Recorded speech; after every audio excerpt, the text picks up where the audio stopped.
Kumusta at welcome sa Noyfi TV. Ngayon, kilalanin natin si Elpidio Quirino, ang ika-6 na Pangulo ng Pilipinas at isa sa mga lider na humarap sa malaking hamon ng bansa pagkatapos ng ikalawang digmaang pandaigdig. Pinanganak siya sa Vigan, Ilocos Sur noong Nobyembre 16, 1890. Sa kwentong ito, makikita natin kung paano siya nagsimula bilang guro at naging pangulo ng isang bansang nagsisikap bumangon. Ipinanganak si Elpidio Quirino sa Vigan, Ilocos Sur noong 1890. Bata pa lamang siya nang magsimula siyang maglingkod bilang guro sa La Union at kalaunan ay nagtapos siya ng abogasya sa University of the Philippines noong 1915. Mula sa pagiging guro at abogado, unti-unti siyang pumasok sa mundo ng pamahalaan. Noong 1919, nahalal si Quirino bilang kinatawan ng Ilocos Sur.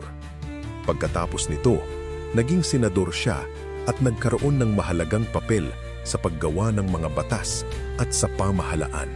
Naging bahagi rin siya ng Constitutional Convention noong 1934. Kung saan tumulong siyang hubugin ang kinabukasan ng bansa. Habang lumalawak ang kanyang karanasan sa pamahalaan, naging malapit na katuwang ni Pangulong Manuel L. Quezon si Quirino.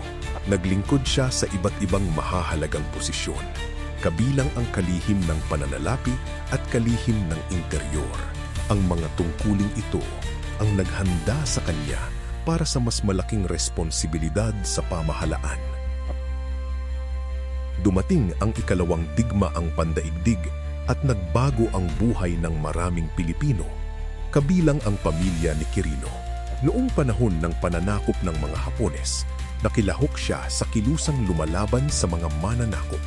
Isa sa pinakamabigat na karanasan niya ang pagkamatay ng kanyang asawa na si Alicia Siquia at 3 nilang anak noong 1945. Pagkatapos ng digmaan, naging vice-presidente si Quirino noong 1946 at nagsilbi rin bilang kalihim ng ugnayang panlabas. Nang mamatay si Pangulong Manuel Roxas noong Abril 15, 1948, automatikong naging Pangulo si Quirino. Noong 1949, nahalal siya bilang Pangulo ng Republika ng Pilipinas. Isa sa pinakamalaking hamon ni Quirino ang pagbangon ng Pilipinas mula sa matinding pinsalang iniwan ng digmaan. Nakatuon ang kanyang administrasyon sa rehabilitasyon ng ekonomiya, pagpapaunlad ng infrastruktura, at pagpapanumbalik ng normal na buhay ng mga Pilipino. Ayon sa National Historical Commission of the Philippines, kabilang sa mga tampok ng kanyang panunungkulan, ang economic recovery ng bansang sinalanta ng digmaan. Hindi lamang ekonomiya ang problema ng kanyang administrasyon.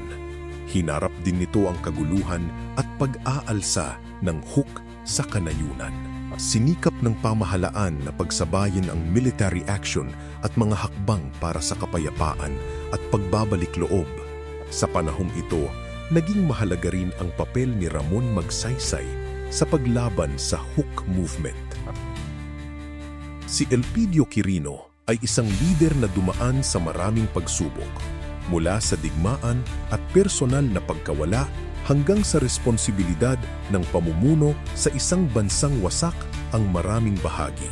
Ang kanyang administrasyon ay nagbigay diin sa muling pagbangon ng ekonomiya, kapayapaan at pagpapanumbalik ng tiwala sa pamahalaan. Ipinapakita ng kanyang buhay na ang pamumuno ay hindi lamang tungkol sa posisyon, kundi tungkol din sa pagtitiis at paglilingkod sa panahon ng krisis. At dito nagtatapos ang ating kwento tungkol kay Elpidio Quirino. Namatay siya noong Pebrero 29, 1956, matapos ang isang buhay na ginugol sa serbisyo publiko. Salamat sa panonood ng Noyfi TV. Patuloy nating tuklasin ang mga kwento ng mga taong humubog sa kasaysayan ng Pilipinas.